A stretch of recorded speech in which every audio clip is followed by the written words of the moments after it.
ഇതിൻ്റെ ഒരു സങ്കടം എന്താ വെച്ചാൽ എത്രത്തോളം കായ്ച്ചാലും ഒരെണ്ണം പോലും ഇപ്പം അതിന്ന് കഴിക്കാൻ കിട്ടണില്ല. ഇതേപോലെ പഴുത്ത് ഇങ്ങനെ കൊലയായിട്ട് നമ്മൾ പറിച്ചെടുത്തിരുന്നു. നല്ല മധുരമുണ്ട് കേട്ടോ. വേനൽ സമയത്തൊക്കെ നല്ല മധുരം. മഴക്കാലത്ത് അത്ര പോരാ ഈ സാധനം. ഇപ്പോൾ സംഭവിച്ചത് എന്താ വെച്ചാൽ മരം ഒരുപാട് വലുതായി. അത് ക്രോപ്പ് ചെയ്ത് നിർത്തേണ്ടിയിരുന്നു. അതിനെക്കുറിച്ച് വലിയൊരു അറിവില്ലായിരുന്നു അന്ന്. കായ്ക്കണ സമയത്ത് ഇത് ഇലയേക്കാൾ കൂടുതൽ കായാണ്. ഓരോ കൊലയെ തന്നെ കിലോ കണക്കിന് സാധനം. ഇതിൻ്റെ പ്രശ്നം വെച്ചാൽ രാവിലെ മുതൽ വൈകുന്നേരം വരെ അണ്ണാനും കാക്കയും ബാക്കിയുള്ള പക്ഷികളൊക്കെ വന്നിട്ട് വെറുതെ കൊത്തിക്കളയണം. കൊത്തും അത് ചാടിക്കും അങ്ങനെയായിട്ട് എത്ര വെച്ചിട്ടാണ് നമ്മൾ ആട്ടി ഓടിക്കാൻ പറ്റുക. അതേപോലെയാണ് രാത്രിയായി കഴിഞ്ഞാൽ.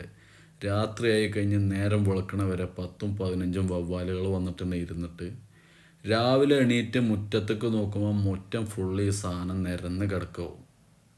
ഇത് നല്ല മധുരമുണ്ട്. അതായത് 2 പ്രാവശ്യം ഈ സാധനം കായ്ക്കുന്നുണ്ട്. വർഷത്തിൽ 2 പ്രാവശ്യം കായ്ക്കുന്നുണ്ട്.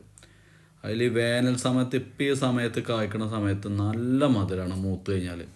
പക്ഷെ മൂത്ത് പഴുത്തിട്ട് ഇതുവരെ ഒരു സാധനം ഇപ്പോൾ കിട്ടണില്ല. 2-3 വർഷമായിട്ട് ഒരെണ്ണം പോലും കിട്ടണില്ല. വലയിടാൻ എങ്ങനെ ശ്രമിച്ചിട്ടും ഇത്ര ഹൈറ്റ് ഉണ്ടായതുകൊണ്ട് വലയിടാൻ പറ്റണില്ല.